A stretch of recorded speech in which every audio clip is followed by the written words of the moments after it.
back to the Boropolis Podcast. It certainly didn't go as planned this week, but you have your usual two to dissect it. As always on this podcast, Nathan, fresh off the back. Well, not fresh because of course, last week after recording. Before recording, you'd been away.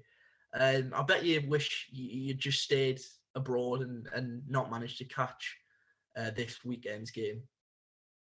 Yeah, definitely that's the case. Feels like a bit of an away day hangover, if I'm honest. Yeah, not the best performance at all. But we have to get into it. We have to discuss it. It's not the best thing to discuss. The first away day of the season, the first defeat of the season. But we'll have to get into it and get chatting on what went wrong.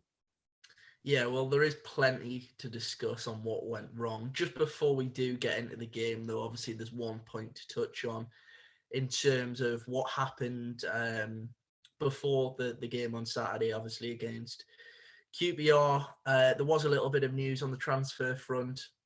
We mentioned him in last week's episode. USA international Matthew Hoppe, I believe I'm pronouncing that right, looks set to sign at the time of recording. We're doing this on Monday night. I think he's going to be having his medical tomorrow, so that'll be Tuesday. But everything, by all accounts, seems to be agreed, done, signed in terms of the agreement, not officially announced. But we briefly covered him in the previous two episodes. But now that one looks to have been all but done, really. What are your thoughts on that, Nathan?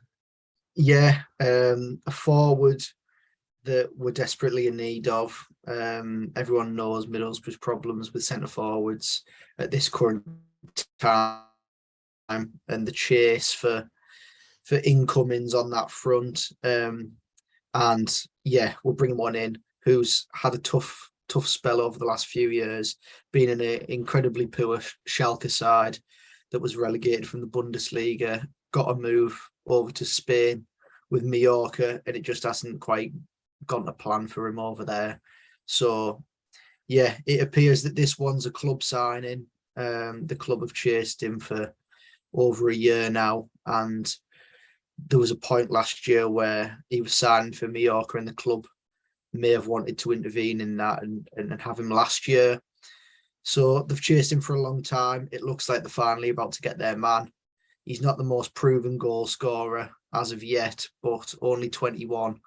He is a prospect, and hopefully we're able to get him in the door and get him firing a few more goals than he has been so far.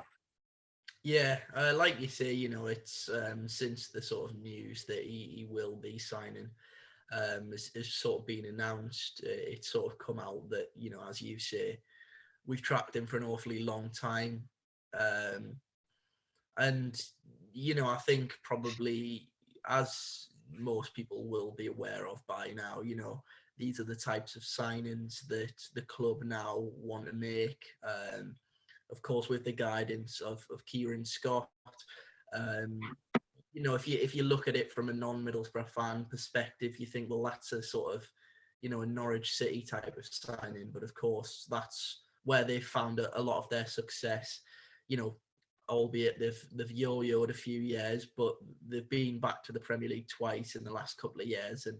And both times the success come from signings that realistically weren't an awfully large fee. There was small fees with players that they believed they could develop and really make the difference in the Championship. And that seems to be the case with this one. So we'll await the official announcement on that.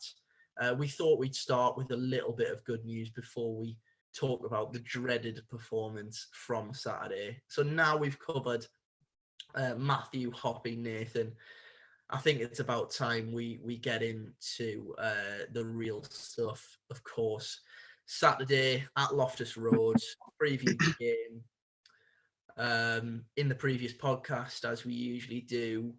We both agreed it was going to be a difficult game, and that it always is a difficult test when you travel to Loftus Road. I don't think either of us foresaw what happened in that first 45 minutes. No, definitely not. Especially with the team sheets as well. If you listened last week, you realise that I was under the illusion that Chris Willock would be out injured, and within the first 20 minutes, we knew that he definitely wasn't out injured. He was well in that starting lineup. The previews that we do before every game seem to continue on with the that dreaded trend of, if we mention a player, they seem to have a worldie for game, and a few of the players did for QPR. But on the Middlesbrough front, only one change from the West Brom game. Marcus Forss up front instead of Chuba Akpom. What did you think about that one, Chris? That one change? Yeah, I've got to be honest, it shocked me a little bit. I know obviously we've sort of took it upon ourselves to start the Tuba train, and I must say I'm firmly on it now, because I was fully expecting a front two of Tuba and Marcus Forss, and when the team come out, I was slightly surprised. I can't lie. Obviously Duncan Watmore kept his place.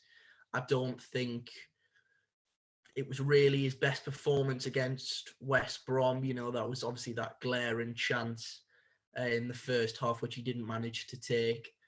And it was a little bit of a stop-start pre-season for him anyway. So, yeah, I was surprised. I think obviously the reasoning comes down to fitness more than anything. But in terms of what I thought would have been our strongest and most informed pairing to go with for the QPR game, I was fully expecting Tuba to be in that too. Were you sort of in the same boat where you actually thought he would start the game? Yeah, I was. I felt like last week, getting that first start under his belt, Tuba performed really well against West Brom. Of course, getting the assist for Isaiah Jones' goal, but his overall play was fantastic as well. He was probably our best forward that appeared in the first game of the season, and yeah, was surprised to see him not start. Now, second game of the season, Tuba's had 2 appearances. It looks like he's now well in Chris Wilder's plans. And you've just got to wonder if he had that full pre-season under his belt, instead of Wilder being a bit stubborn in terms of his thinking.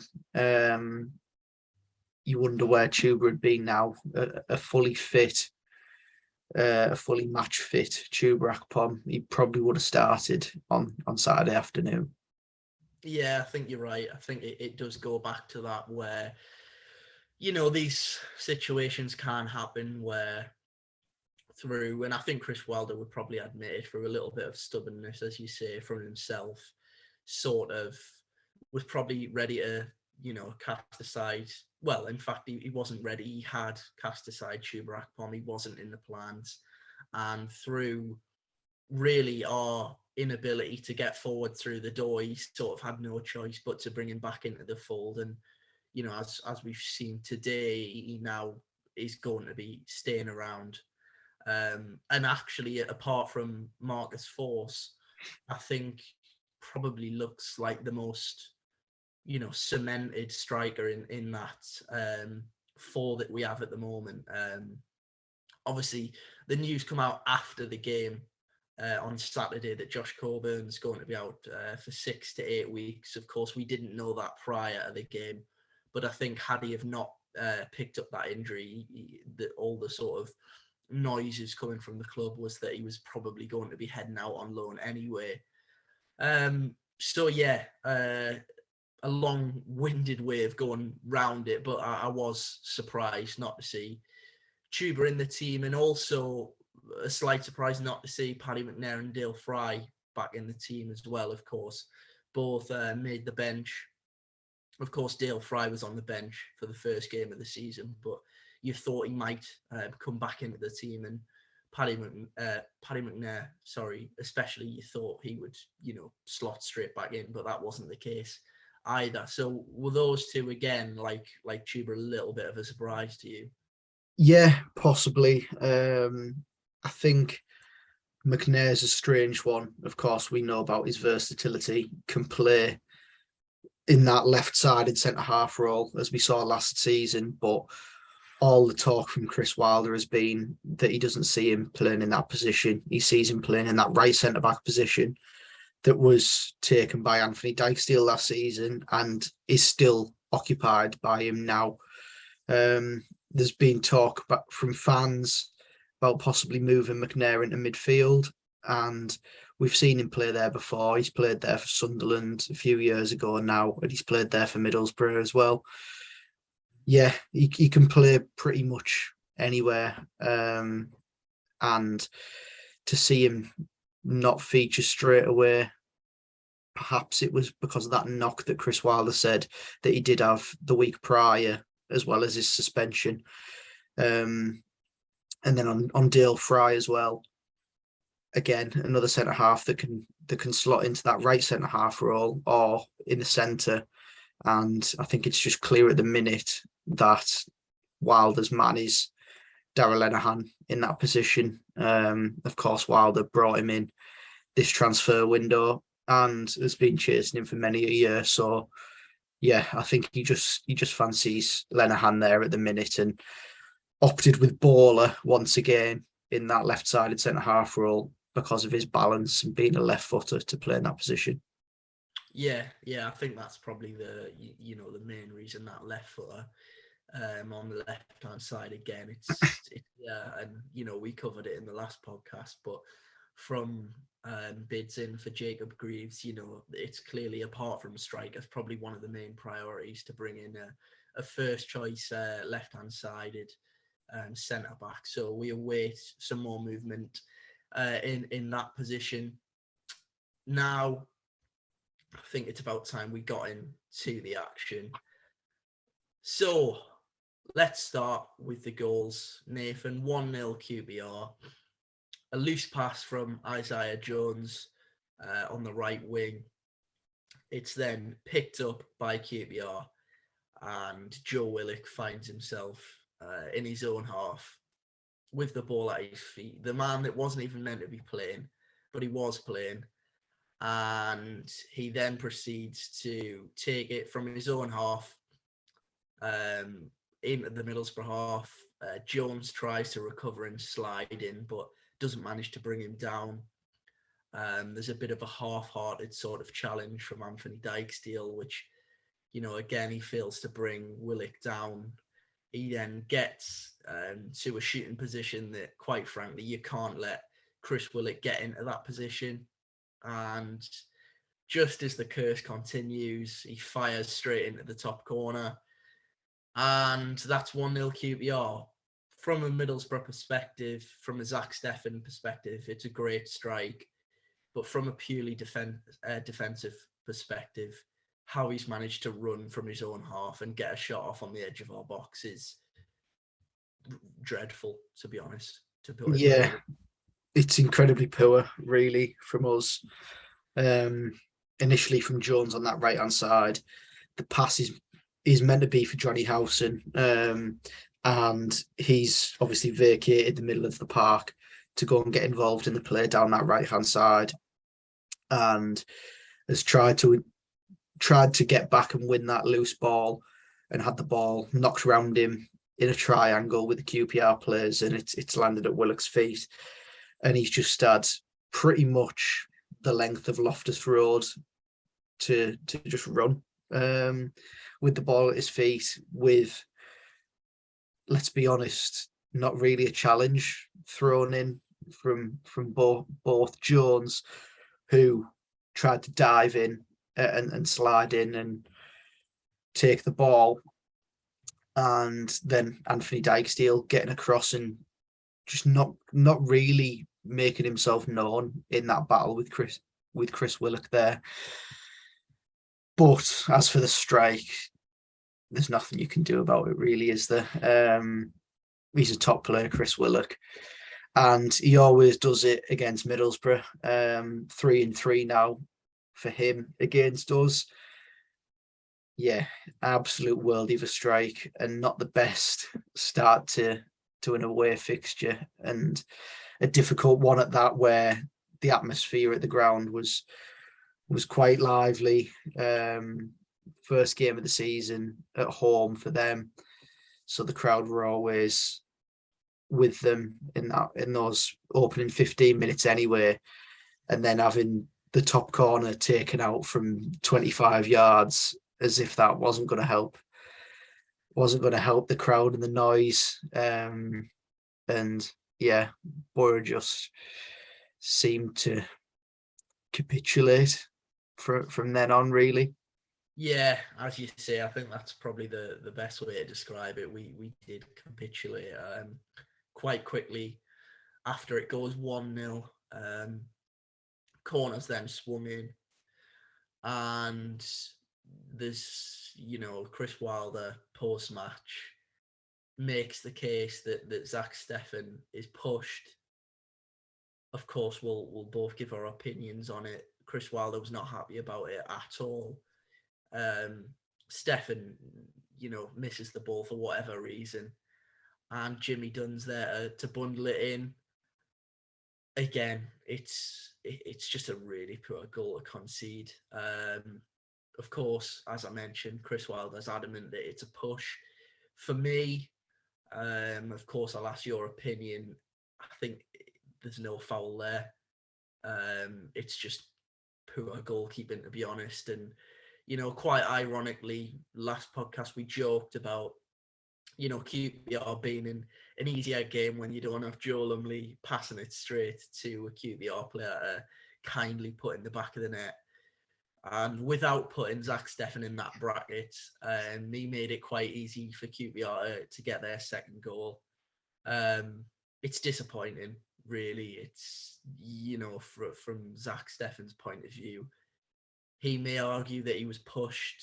Only he can probably say for definite if he was or he wasn't. But from my point of view, he's got to be stronger. And, okay, he's come from Manchester City. We've all spoken about how ambitious of a signing it was. But if you're going to come and play in the Championship, you've got to sort of expect to be pushed and pulled and, sort of bruised a little bit by the physical threats of Championship defenders and strikers. And for me, he's got to expect that and be stronger. But I mean, Nathan, what was your verdict on that second goal?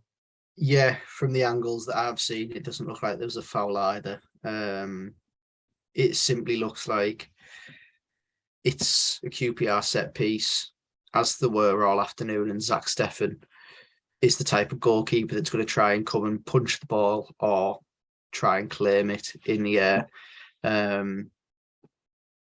It's a poor decision to come out and try and win that ball when there's a crowd of bodies there that he's not favourite to win that ball at all. And he's been crowded out, missed the ball, and I'm not even sure that Jimmy Dunn knows all too much about it. It's probably just hit him and gone in because it was in that crowd of bodies.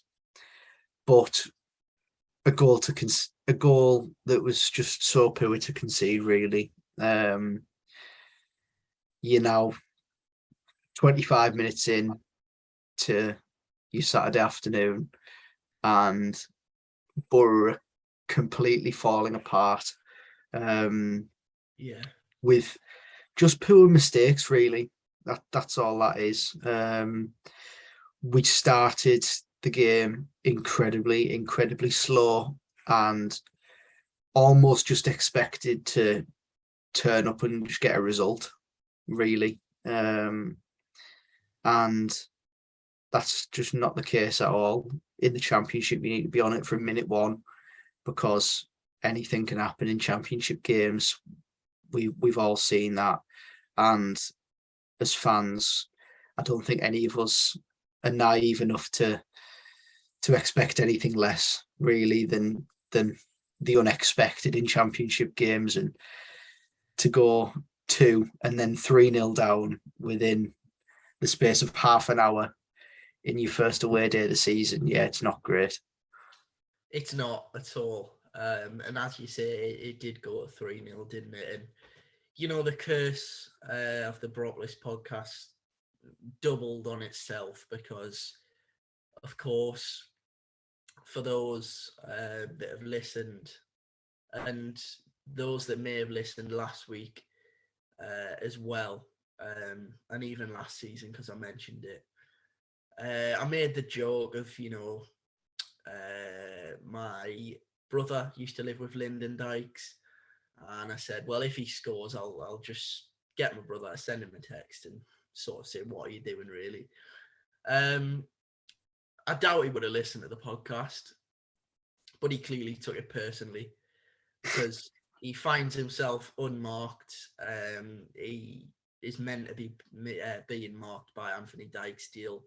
He gets the run on him, and from, I think it's Johansson's ball into the box from another set piece. He heads in low from probably only around 6 yards out. I saw a few people saying that Stefan should do better, but I think it's a little bit harsh, to be honest. Listen, I know he made a mistake for the second goal, but I think to blame Stefan, he certainly wouldn't be the first one that I'd look at from that third goal. Yeah, you can probably tell from the tone of both of our voices that I certainly just didn't expect it. The best way to put it is it just took me by surprise. You just said there, we're not naive enough to think that this division doesn't throw up its surprises. But that was just not a surprise that I was thinking that would happen, after okay, there's been a few disgruntled fans that we haven't managed to get bodies through the door. But I think what I've always believed is it's a very well coached group of players. Starting 11, we showed it, especially in the first half against West Brom, that I think we can give just about anyone a game in the division if we play the way that we can. However, to be 3-0 down after, not even 45 minutes, I was just sat back thinking, what on earth has happened here? Yeah, it was not the best afternoon for me as well. Just, I'm a fan that's prone to a bit of head loss when Boro are letting us down a little bit, and I can vouch for this as well because some people, and as what all good people do, you're not one for really losing your head and putting it out publicly, tweeting things out and then deleting them sort of 2 minutes later. You're not one for that, which is usually a good thing, to be honest. But Nathan certainly, and both of us do, make our feelings clear to each other. And I think it's fair to say that both of our heads were rolling down cul-de-sacs miles away from where we were. Yeah, it was, a horrible first 45 minutes. And yeah, there were a few words said on about a few QPR players and a few Middlesbrough players as well. But yeah, they always give you that slight bit of hope as well. When you've endured that head loss, they'll throw a little bit of hope at you, so you get yourself a bit more level-headed and think, oh, we could get back in this game, and then you realise that they're just teasing you, and that's exactly what happened. 3 minutes after conceding that third goal from Lyndon Dykes, we go up the other end, and really probably our first real attack of the first half, earn ourselves a corner. And when you have Ryan Giles taking your set pieces, he can put the ball on a sixpence for you, and that's exactly what he did. He fires that ball into the box, and there's the big tree about 6 yards out to nod in. 3-1, half time. You have that slight bit of hope thrown at you, from Middlesbrough, you expect that Chris Wilder will also be enduring that head loss that you've just endured in your front room. And yeah, it looked to be the case, especially when Boro came out 5 minutes before the end of half time and Wilder had them all out on the pitch, almost in a Phil Brown-esque team talk at the Etihad all them years ago with Hull City. And yeah, a few changes at half time as well. Anthony Dijksteel dragged off at half time. Incredibly poor for the first goal, incredibly poor for the third goal as well. Not his afternoon at all. And also taken off was Duncan Watmore, which I felt he was possibly hard done by, especially in that first half when it seemed that Middlesbrough's game plan was launch the ball forward to Duncan Watmore and Marcus Force, who aren't the tallest, aren't the most physical players that are in this division. And when they have Jimmy Dunn and Rob Dickey, who are just two big head the ball centre halves behind them, they're never going to get a sniff, really, in terms of physical battles with those two. So Duncan subbed off, Chuba comes on, and immediately going in that second half, the game changes because of Chuba Akpom, I feel.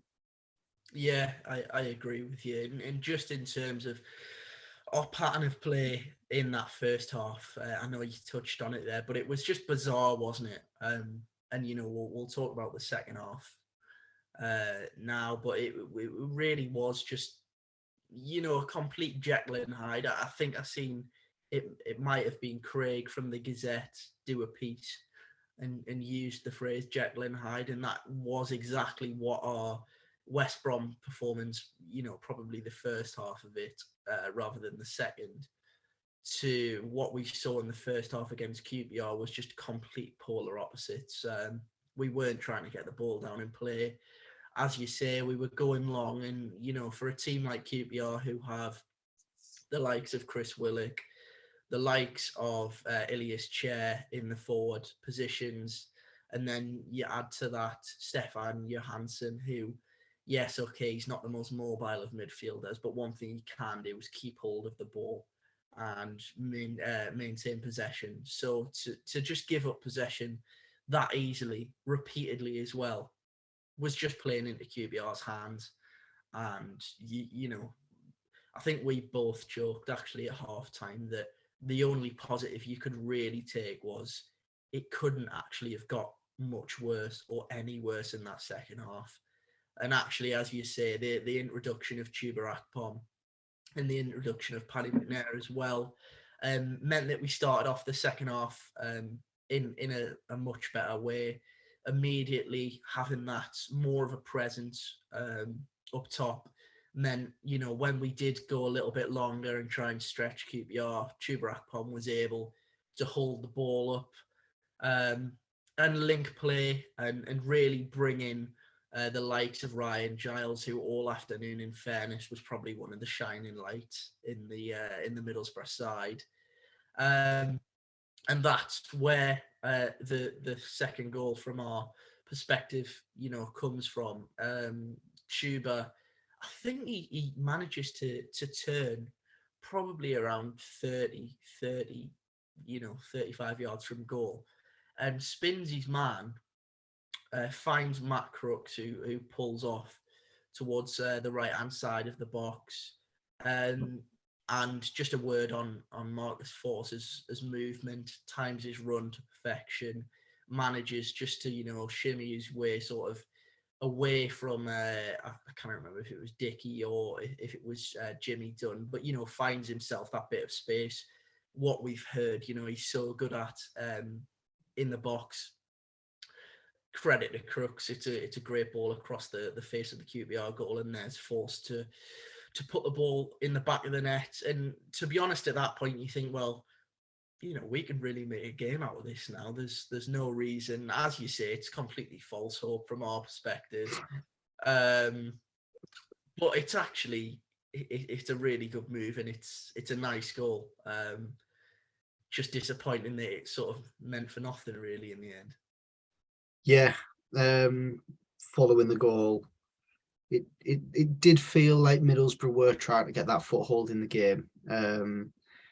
We enjoyed sustained periods of possession, not creating all too much, in fairness. But some of the chances that we did create going down that left-hand side again, Giles cuts the ball across, and it was McGree coming into the back post, fired the ball towards goal, and there was penalty shouts from that away end. The ball strikes Chris Willock, and for me, it didn't look like a penalty from the replays that I've seen, although according to Chris Wilder, it seems like he was adamant, along with all of his coaching staff and the 2,500 Boro fans behind the goal, as he said, that it was a penalty and that Chris Willock has pretty much saved the ball from going past him. I'm not too sure on that one, if I'm honest. And then as well, we scored that 3-3, the equaliser. Yeah. It's 3-3. We're coming out with a point after being 3-0 down, and the linesman's got his flag up on that far side, just to give you that extra little bit of a slap worth. Yeah. As you say, it was, a carbon copy really of the move that led to that sort of penalty shout. Like you, I'm not so sure if it is. It's one of them where, as cliche as it sounds, you've sort of seen them given. To be honest, I know we do a Middlesbrough podcast, yes, but a football podcast. Through some of the incidents that you've seen during the Premier League at the weekend, watching other games, watching other referees, I couldn't 100% outline what the handball rule is. I mean, it's still sort of up in the air, really, isn't it? But it's you've seen them giving, you've seen them having, so it's a difficult one. But even then, as I say, and as you mentioned, Giles again fizzes one across the box. I think Crooks sort of gets half a touch, and that's why it's actually offside. And McNair puts it in at the back post, but of course the linesman flag is up. And it was just at that stage of the game, actually, through that spell where you said we did manage to sustain attacks quite well, you thought, do you know what, I think we're getting back into this. And yeah, I'm not afraid to admit that I leapt up in the air. I was fully convinced we'd done the old 3-0 down to 3-3 comeback. And, if that goes in, there's still enough time to potentially go and find ourselves a winner. Of course, it wasn't to be. It's offside. It's the correct decision.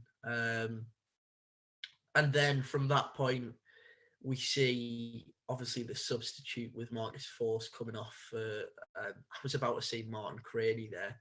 It definitely wasn't Martin Craney. It was another one. It was, of course, Tommy Smith. We spoke about this last podcast, didn't we? That old famous 14 shirt for utility men in the Boro defence. But yes, just down to fitness, I think, with Force. Unfortunately, he's not up to speed just yet. And Wilder said it was a fitness decision, over anything. And as much as it's frustrating, it's a sensible thing to do, because the last thing we need in our current situation is to go and get Marcus Force with a pulled hamstring or some sort of muscle strain and have him out for a number of weeks. And I think that killed our rhythm, to be honest. But, it's a substitution that sort of had to be made, really.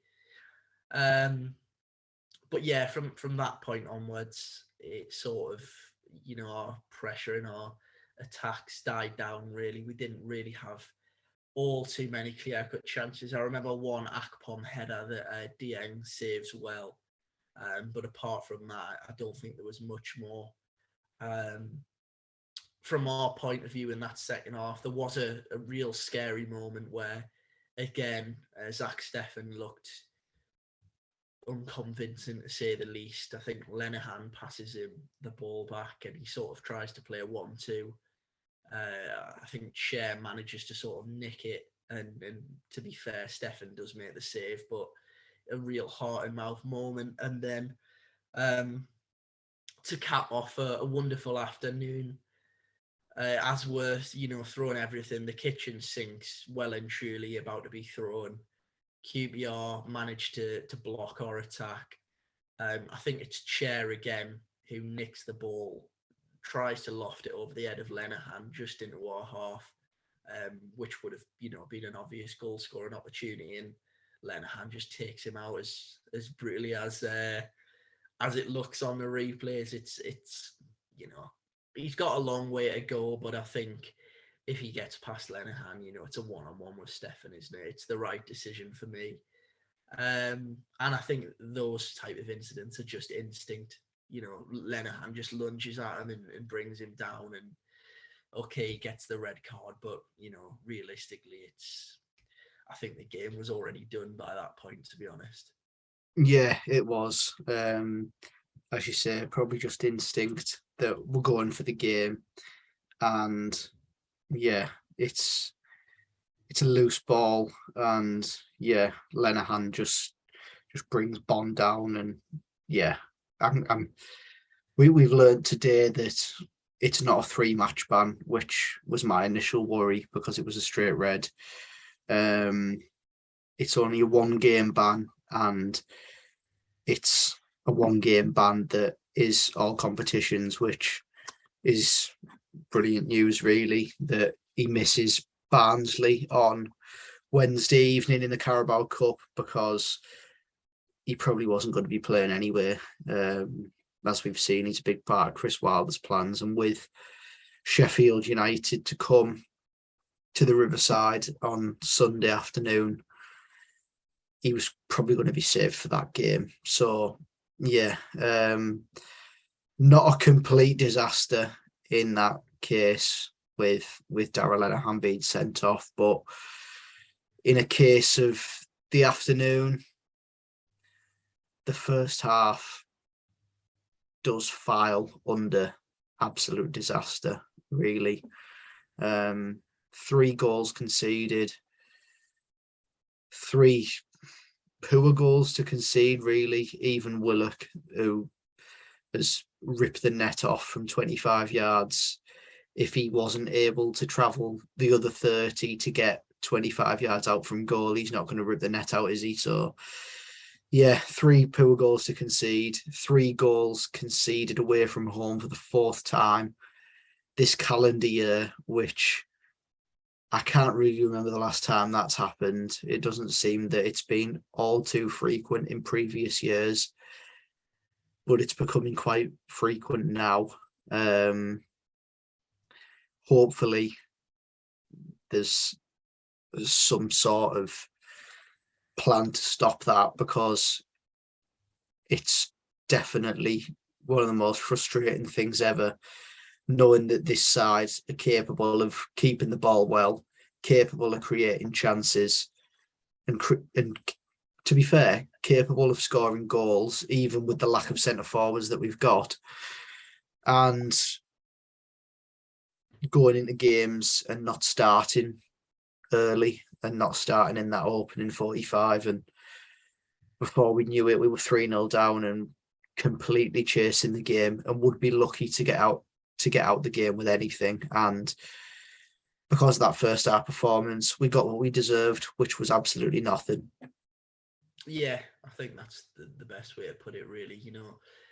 After that first 45, you sometimes get lucky or really turn things around in a second half, but it was, and I don't think it would be too harsh to say it was that bad in the first 45. We probably didn't deserve anything at all. even if we'd have played like, a prime sort of Brazil or Barcelona in the second half, that first half, the damage was done, wasn't it?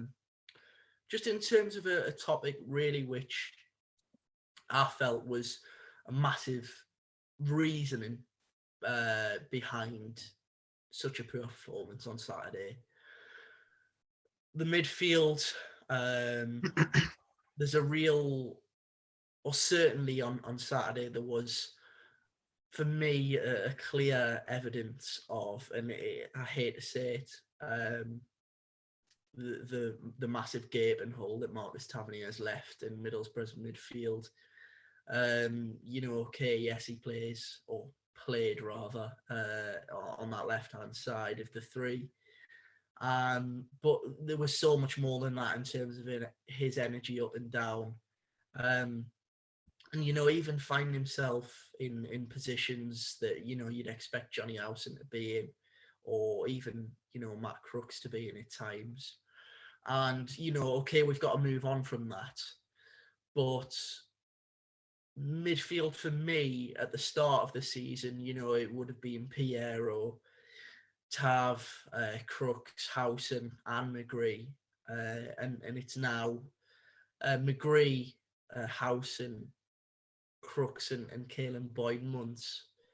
And from an area that I probably would have said, without doubt actually, was our strongest part of the team, is arguably, starting to look like one of the weakest really. And yes, okay, the up top, the front two, having options to bring off the bench and attackers is so important, and we failed to bring those numbers in so far.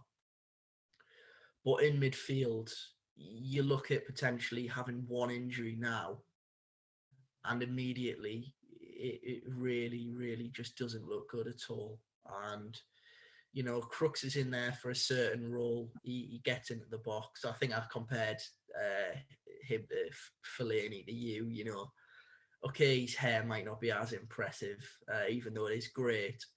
But, he's in there mainly to nick a goal or an assist. And, I don't want to undersell the role that he plays, because he is more than that. But that is, for me, his biggest strength. Getting on the end of balls, arriving late, being an aerial threat. So that's fine.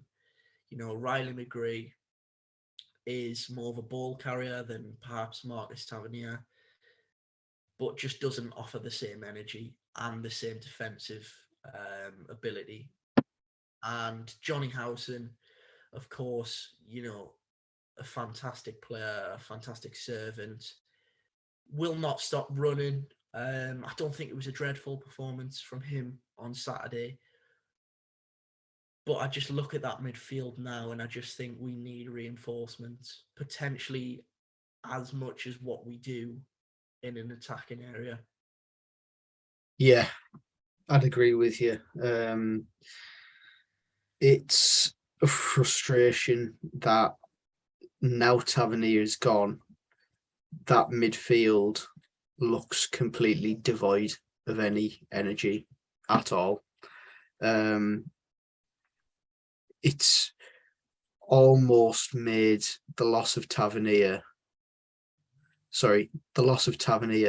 has made it more evident to me the lack of sort of energy that Matt Crooks has in that midfield. As you say, his job is something a bit different, to get into the box, offer himself up to score goals and play a role where he contributes in that final third rather than in the middle of the pitch as a usual midfielder, whereas Marcus Tavernier did pretty much everything, really. His energy allowed him to do everything. It allowed him to take the ball forward and create chances. It allowed him to run about the middle of the park and press, and it allowed him to get back and do his defensive duties. And it's proven to be a massive loss,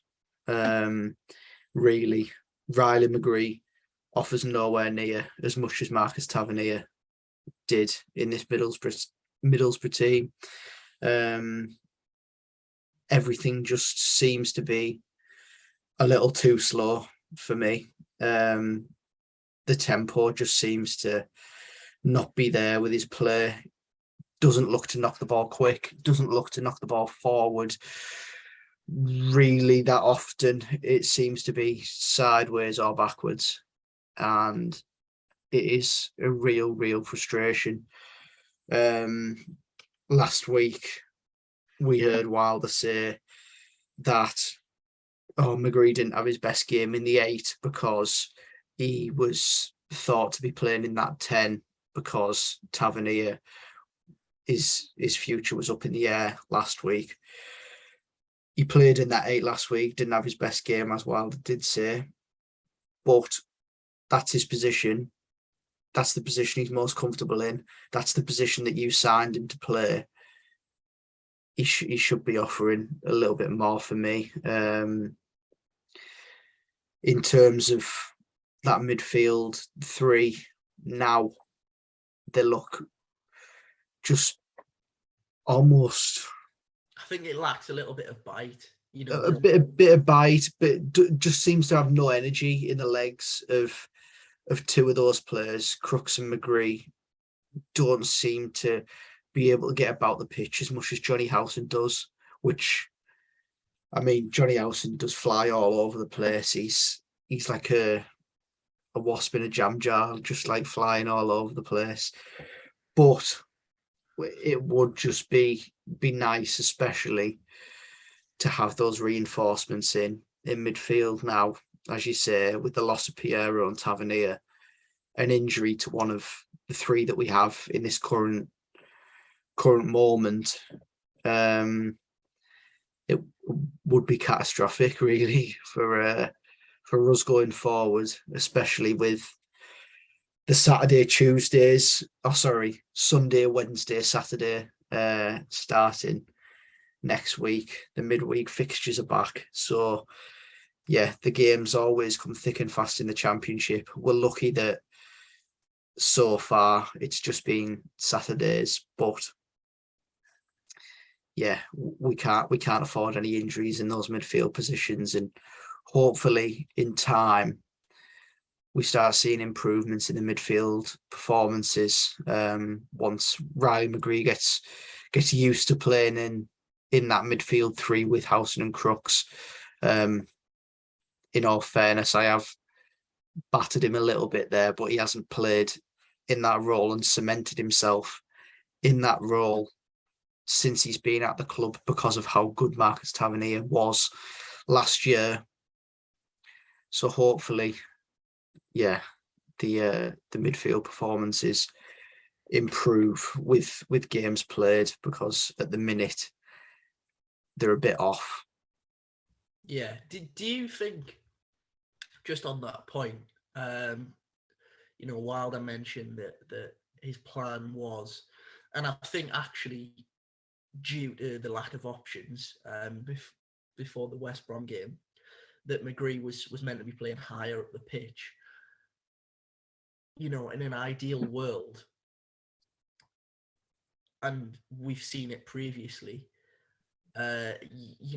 Marcus Tavernier would have been filling in that left-hand side role, and perhaps Riley McGree would have been the man to play off a striker, or, as a bit of a link between midfield and attack.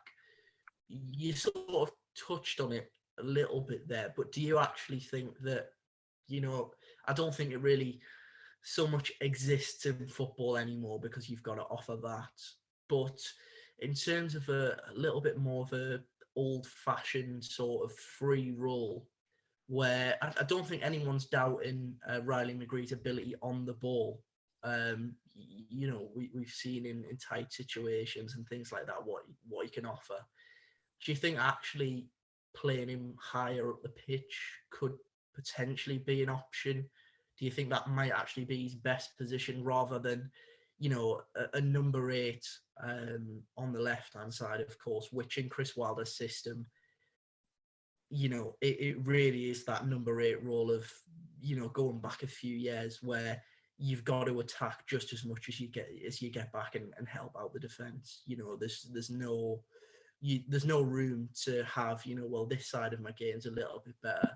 It's quite frankly got to be a 50-50 balance of you putting that much in terms of an attacking element, you're putting that much in terms of, helping out the defense. So do you think that could be an option, or?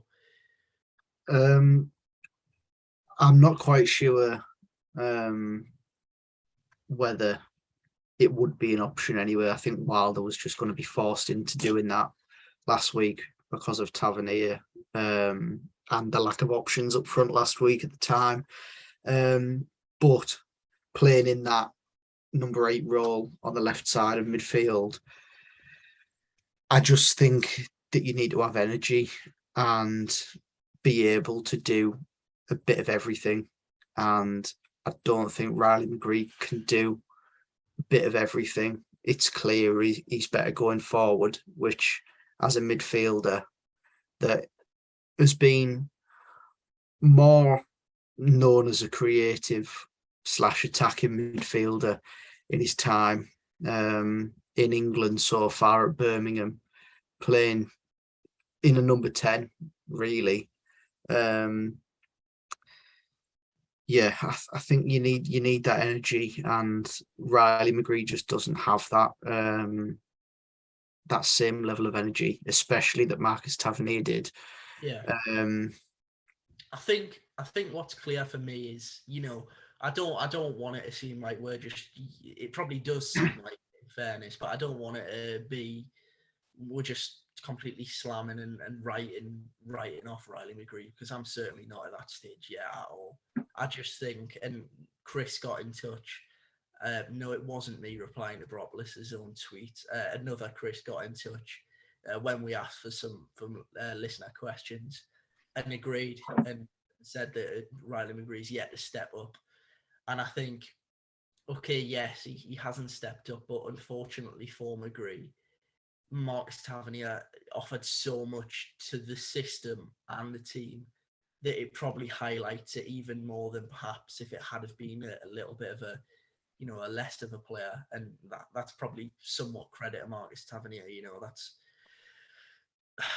That's just the way it is. Obviously, he's no longer here, and I think it's just on Riley McGree now, because at the moment it is silent on any potential incomings in the midfield.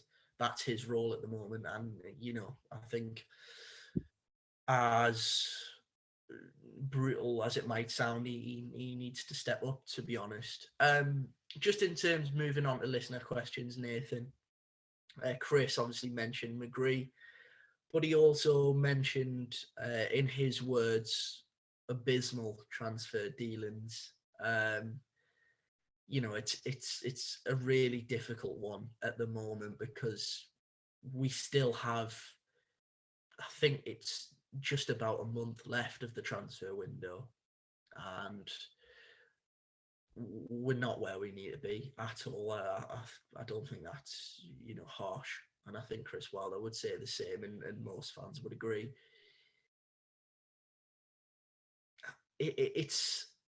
I don't want to say how badly have we got it wrong, or let's pin the blame on this person, because that would just be completely wrong.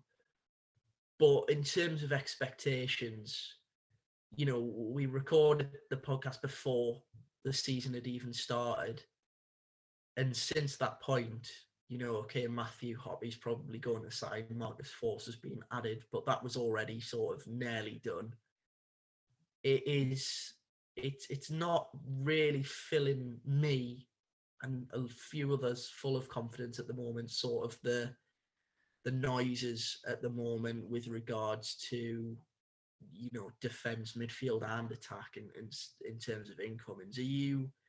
What stage are you at in terms of worrying if we will get what we needed?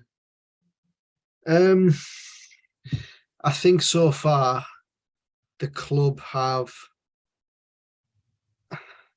added, well, we'll just go through the signings quickly. So Stefan and Roberts were needed. We needed 2 new goalkeepers, 100%, especially with Bryn and Herring being allowed to go out on loan, and Lumley, of course, being not good enough and now being shipped out the club. So we needed 2 new goalkeepers. So we've got 3 there that are all available and ready. That's the goalkeeping department sorted. That's a big tick for me, that's sorted so quickly. Defensively, we needed options down that left-hand side that provided us with more balance, that provided us with the ability to attack down that left-hand side with more conviction than Mark Bowler and Neil Taylor were giving us last season. And we've added that with Ryan Giles, who so far has been probably our best player this season. So another big plus. Darrell Lenihan on a free transfer, I think, is a good addition, but I couldn't really see where he fitted in at the time because of how solid our back three was last year with Fry, McNair and Dijksteel, and especially because he's right-footed and can play in the middle or on the right, which all of the other 3 players can do. So good signing, maybe not needed, but provides us with terrific depth in that position. It's certainly a plus, isn't it? It is a massive plus, and it's of course weakened another side in this division, taking one of their better players off them. Yeah. So big plus. Regards to a left centre half, Wilder seems to be adamant that we need one. I felt that McNair was really, really good in that position last year, although he's not, well, balanced according to Chris Wilder. He's not left-footed playing in that role. I felt that last year he was terrific in that position, especially being able to play crossfield balls to Jones. I felt that was a real positive part of our play, with McNair being able to spray those passes. So we're in desperate need of a left-sided centre-half, according to Chris Wilder. I think it's a problem that needs to be resolved. Otherwise, he's probably going to stick with Mark Bowler in that position, which just isn't good enough because Mark Bowler is not a left-sided centre-half. He's a left back in a 4 or a left wing back by trade. He can probably do both jobs. In terms of another defender, Tommy Smith, yeah, it's depth, can drop in to the back 3, or he can play as a right wing back. So bonus depth there. Midfield, I'd have wanted someone in there with Johnny Howson to provide some competition there. We haven't got someone there. If Johnny Howson gets injured, we are, as I've just discussed, devoid of absolutely any sort of energy then, because Crooks and McGree don't offer enough for me in terms of energy. So losing Howson will be catastrophic. McGree is a good option there to play in the left side of midfield, but we've lost Tavernier, who was arguably our best player last year. I said he was our best player on the podcast at the end of last season, and we've now lost him. It's proven how important he was to this side with that performance on Saturday in midfield.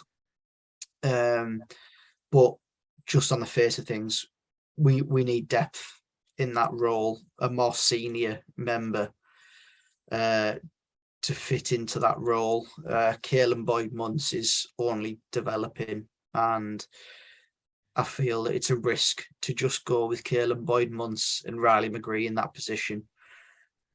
We've lost Piero as well. So Piero and Tavernier have now been shipped out the door. 2 options in midfield that I wouldn't have been against if they'd started for us this season. So it proves how good that those 2 players were. And then, of course, in the forward line, we know the issues. We know that in this current time, it's not good enough. We've signed one centre forward, Marcus Force, who everything we've heard from Brentford fans is he scores goals and has got good movement, but doesn't do a lot else. So even Wilder said in that interview, post QPR, it's evident for everyone to see that we're lacking a bit of physicality up front, and we're linked to a forward that looks to have that in abundance, who we'll get onto later. And it looks as though that deal is at a sticking point at this current time, but he looks like exactly what we need. And at this current time, we've got, is it four centre forwards at the club at this moment in time, and I'd say two or three you'd say possibly may not be here at the end of the window, which goes to prove that the dealings have been slow. And for that reason, I can see why Chris has said they've been abysmal, because it was evident at the end of last season that the area we needed to improve on the most was the forward positions. And we've added one and lost four from last season, mate. Is it four from last season? Sparrow, Connolly, Balogun. Yeah. There you go. We've lost players as well, so it just goes to show that we're probably weaker in the forward positions than we were at the end of last season, where we were already desperately weak. So yeah, I can see Chris's point of why he said that the dealing has been abysmal. Yeah, I don't think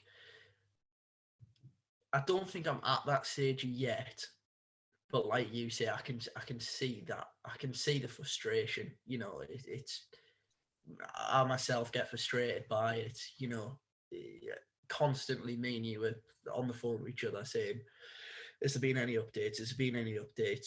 If either of us are at work, can you tell me what's happening? What's going on?" And it's because, you know, as you say, we're in dire need, really. And, you know, I'm quite happy with the news. We did mention it, of course. Akpom looks like he's going to be staying, but even that was, I don't want to call it a fluke, but it was almost, you know, it wasn't expected. It wasn't, Chris Wilder didn't think at the end of last season Akpom's going to be involved. You know what I mean? It wasn't that. It was out of sheer desperation that he was brought back into the fold, but that's not me saying that's a bad thing. I should clear that up. But yeah, I don't want to go round in circles on transfers, because sort of like we said about our predictions, we can't really go out on a whim and say this or that when, you know, we could make ourselves look like complete idiots in 2 weeks' time if three or four deals just go through. So yeah, I think you've done a good job, to be honest, of detailing what we need, and I'm sure Chris Wilder already knows all of that, and probably even maybe a little bit more. But yeah, there's still an awful lot to be done. Another topic on transfers, you mentioned, we'll do outgoing first and get into some of the more juicy stuff after that.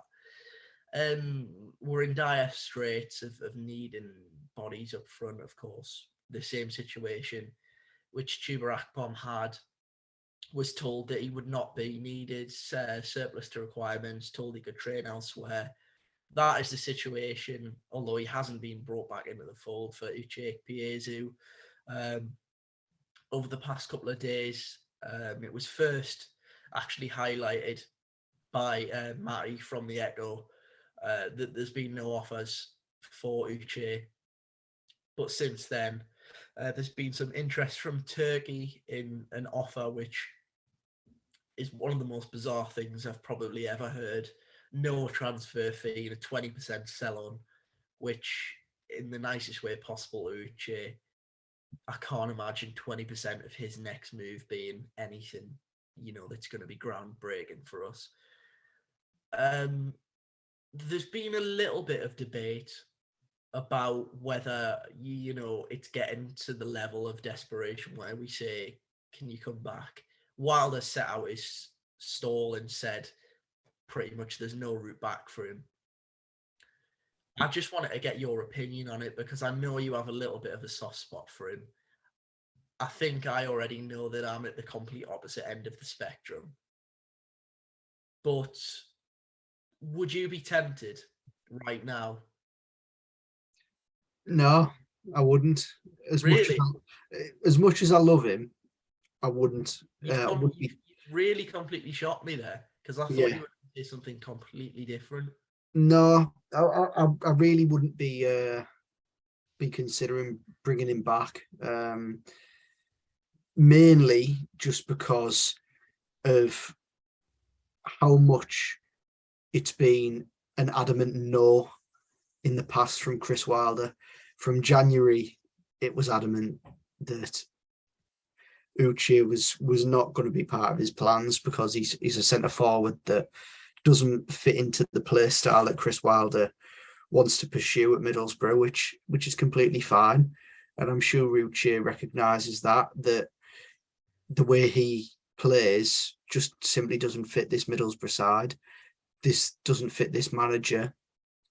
And he's going to pursue a move elsewhere. And really the thing that shocked me the most is the complete lack of offers for him. I mean, from what we saw of him last season, in the first few months of last season, he looked like a centre forward that was certainly one of the better forwards in the division at what he does in terms of holding the ball up, bringing others into play, smashing centre halves, and just doing the all-round dirty work of a centre forward. He's not going to dart across the front post with a load of pace and slip one in the bottom corner. He's not going to make darting runs in behind like a Duncan Watmore probably would. But he's certainly good at what he does.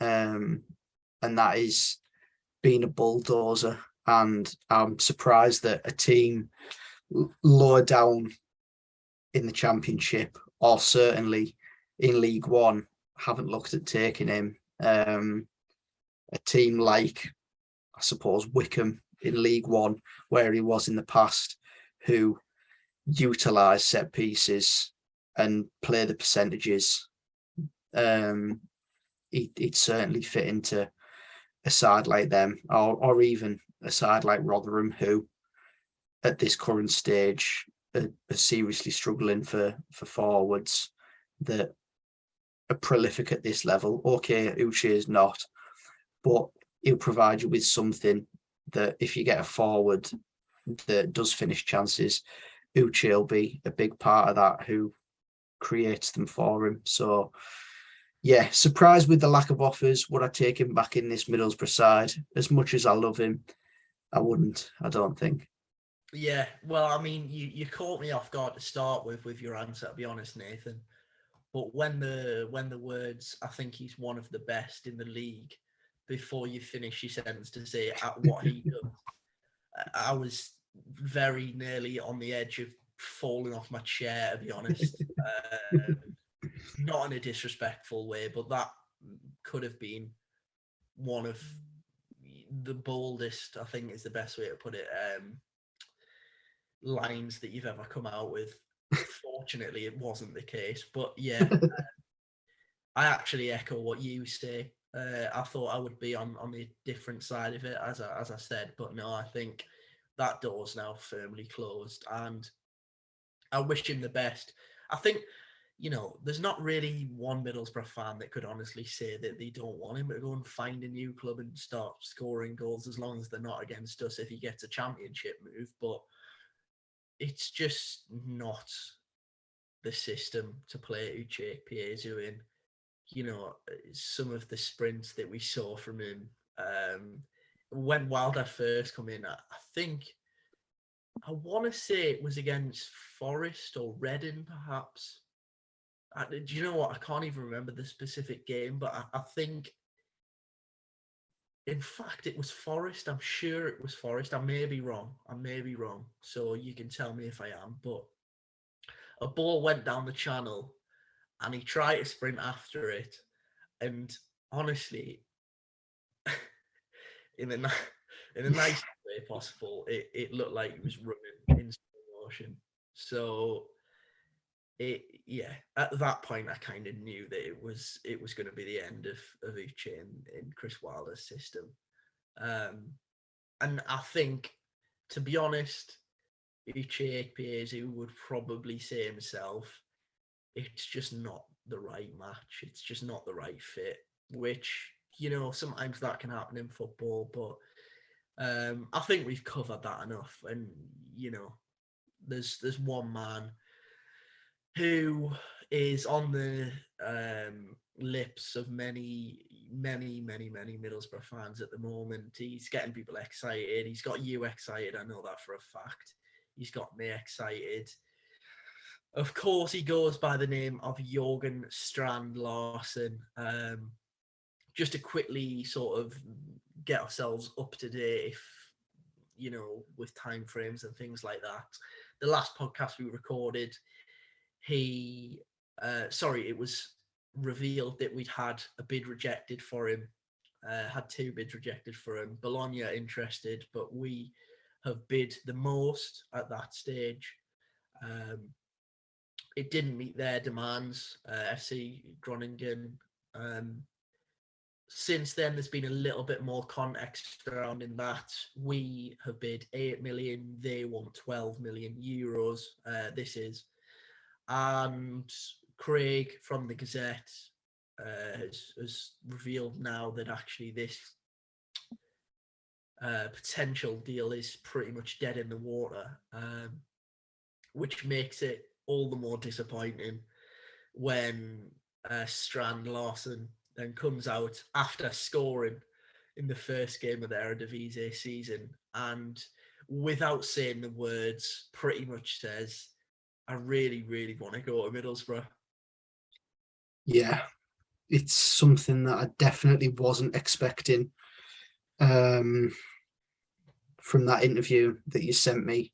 I was at work yesterday and received a direct message from you on Twitter with a 2-minute interview clip with Larsen himself talking about his future. And I really wasn't expecting, one, the interviewer to be that forward asking him the question about England or Italy, but definitely wasn't expecting him to answer in the way that he did. That definitely wasn't any sort of interview trained answer. It was very forward. It was actually it was refreshing, wasn't it, from a footballer? Yeah, it was. It really was, that he was just okay to come out and say, look, I feel like I want to move on now, to take these next steps, move forward in my career. I've had a good year last year and feel like now's the right time to move on. But if the club don't receive an offer that's satisfactory in their eyes, then I'm going to work hard here and just continue scoring goals in Holland, which, as we saw yesterday, he's continued to do so. So, yeah, refreshing to see that. And I don't know which I'd rather have if I was a Groningen fan, whether I'd rather have a player that came out and did what he did and say, yeah, I feel like I want to move on, or have a player that steps out in front of the cameras and says, oh yeah, I'm not going anywhere, I'm all right here, and then 2 days later be out the door. So interesting from a fan's perspective what they may think I think it was. I think if it was a Middlesbrough player, it did make me laugh a little bit. I've got because I did exactly the same, and I thought, well, do you know what? Fair play, respect for him for being honest, and I think he did it in a respectful way, as respectful as you can be when you're sort of sitting one out. But it did make me laugh that, I thought about, well, if that was a Middlesbrough striker who just come fresh off the back of scoring 19 goals and gave that interview, I think I'd have a complete different outlook on it. But with a little bit of Boro tinted glasses on, you kind of think, well, I can't think of any other time realistically where, and it's not just Larson as well, Rodrigo Muniz, we should just mention, he's continued to like just about any Middlesbrough fans tweet you can find at the moment on Twitter. So I think he's, without being as public, made it quite clear that he wishes to join Middlesbrough. Of course, Larson did so in the interview, but I was just thinking to myself yesterday, as a Middlesbrough fan, has there ever been a situation, and will there ever be a situation again, where two forwards who could add to the team, would add to the team, have ever come out and sort of issued a come and get me plea, really? That's not a sort of Middlesbrough situation to be in, that two strikers are saying, yeah, I quite fancy that, actually. So it just quite typical that neither of them have managed to, get themselves out completely yet. We may see both of them. We may see one out of the two.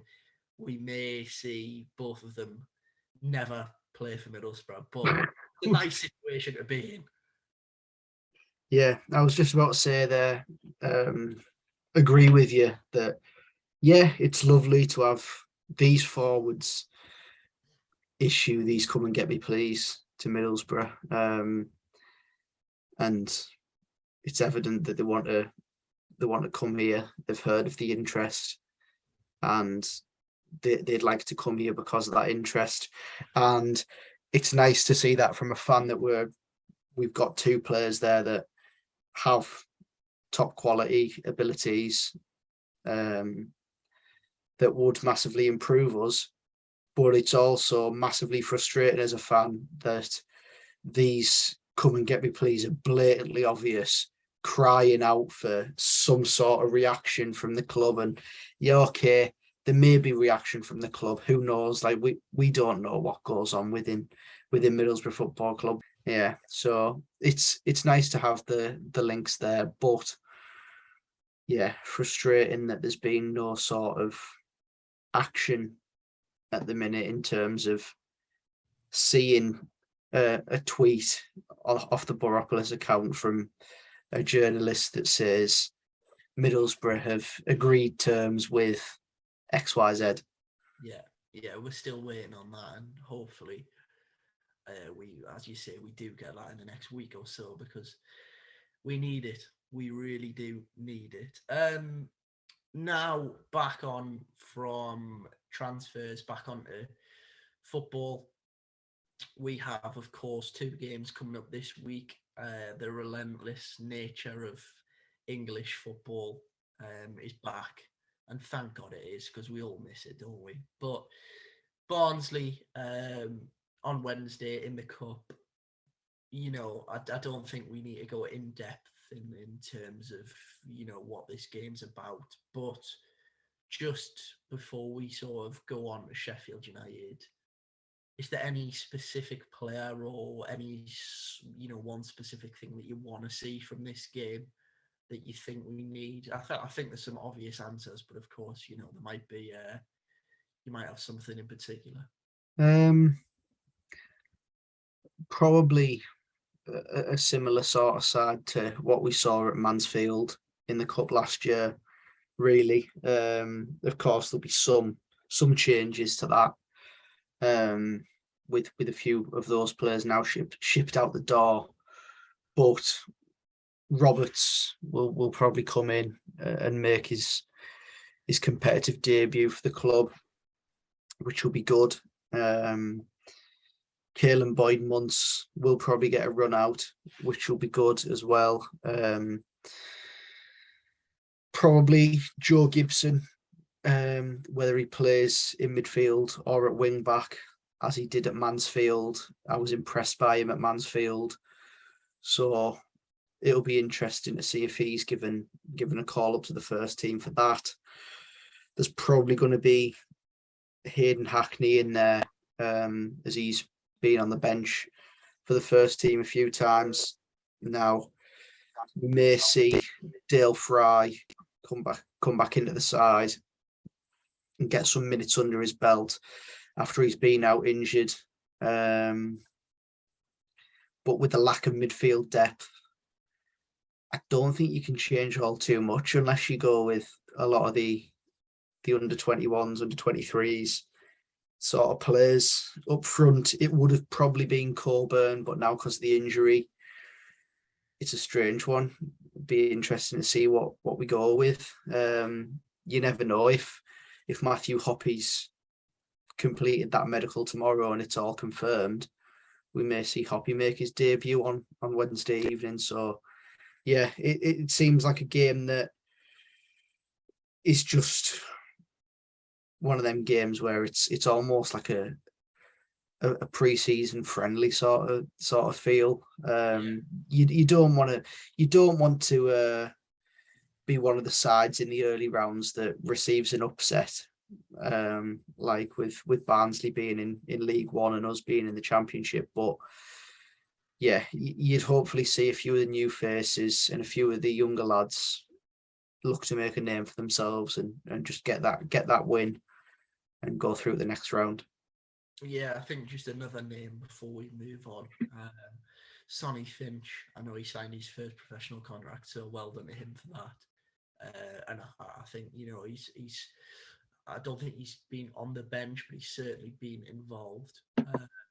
Although actually he may have been on the bench. Was on Saturday, I think. On Saturday. First professional contract. I've watched him a couple of times actually, through stream games and being at sort of 23s, 21. I'm not even sure what they're called anymore, which is quite bad, 21s or 23s. But the old school reserve team fixtures and being impressed with him. So it'd be nice to see him potentially get some minutes under his belt. I think the main one really though now, of course, the next game where we need to bounce back regardless of the result, against Barnsley. Sheffield United on Sunday, selected for TV coverage. Again, another really difficult game, isn't it? Yeah, it's a game where it's probably one that you'd look at the start of the season and say, well, that's going to be one of our hardest fixtures of the season, really. Sheffield United are the same Sheffield United that we all know. They are pretty much Chris Wilder's Sheffield United in all but name still. They play the same system as Wilder did when he was there. I suppose they were always going to, weren't they? After appointing Paul Heckingbottom early on into last season. Heckingbottom, of course, was a part of the coaching staff when Wilder was there. So he was going to adopt Wilder's way of playing, and they've got some really good players that are really well drilled in that side. You look at Sanderberg, who we all know what a player he is, and especially at this level, signed for £25 million when Sheffield United were in the Premier League, and he's still loitering around in the Championship. Yeah, I thought he'd be gone by now, which is quite disappointing. Yeah, it's kind of strange that these Premier Leagues, sides in the Championship that have come down from the Premier League are able to keep their better players and higher earners, but they've done so Billy Sharp, just coming back from injury, just ready to play the Boro, just to always score his customary goal. I'll just put it in there now. We're going to have to score 2 if we're going to beat Sheffield United, because Billy Sharp will score 1 at least. I don't want to be in the same situation as last week. I honestly can't say for definite if he is fit or he's on his way back or not. But one thing's for sure, even if he was on one leg, he'd probably still score past us. So yeah, well, I'm a bit more sure on Billy Sharp. He was on the bench in the first game of the season as Sheffield United were defeated by Watford, and then he was on the bench on Saturday as well when they played Millwall, and they won that game 2-0. Iliman and Dyke, another one to watch, centre forward, a lot of pace in behind on the score sheet, as well as Berg, who we've already touched on. But yeah, Sheffield United, difficult side, got the better of us last season at Bramall Lane, but in this fixture last season, Boro won 2-0. As I remember rightly, it was a game where a lot of the fans going into this game last year were convinced that Neil Warnock was on his last legs as Middlesbrough manager, and Sol Bamba came into the team and won man of the match after marking Billy Sharp out the game. And I put a tweet out with Sol Bamba emptying his pockets with Billy Sharp, and then I was glad that it didn't show up after the Bramall Lane game. You cursed the 4-1 at Bramall Lane last season and didn't own up to it. Maybe I did, but yeah, Billy Sharp is one of my favourite players that always does well against us, just because he just loves a bit of fun. I mean, his name in his bio on Twitter is just a fat lad from Sheffield, and he just gives it to away fans, and I love a bit of that. Even if he doesn't play for us, I just love a little bit of shithousery. So yeah, I do love a bit of it. Does love a bit of that, the old rub of the belly to the away fans. There's a certain chant, of course, which I'm not going to repeat, but you can all work out what that is. In terms of for me, the biggest threat, of course, apart from Sander Berge, he can, and we've made such a big deal of the midfield. He scares me, I can't lie. Just really eats up ground in terms of big long legs. He's big strides, can stride through midfield, and die, like you mentioned. Not only can he get in behind, he's tricky where he'll drop in, he'll pick up them awkward positions behind Howson, but in front of our back four, and just be a real nuisance, to be honest. So, it's a huge game for us, but after all of the sort of discussion, especially this week about our midfield and what we've just discussed, it's such a big test to see how they can cope with that challenge. And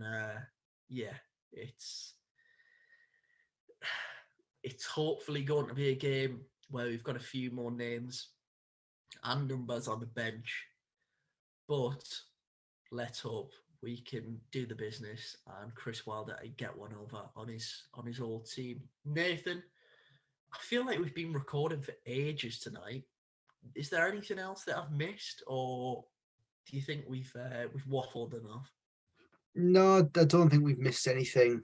Just the last worry from me is it's the first time that Sheffield United have visited Chris Wilder since he departed the club, and we all saw the state of that performance the first time Chris Wilder returned to Bramall Lane. So hopefully it's the opposite scoreline this time round, and Chris Wilder sends his former side packing back to South Yorkshire.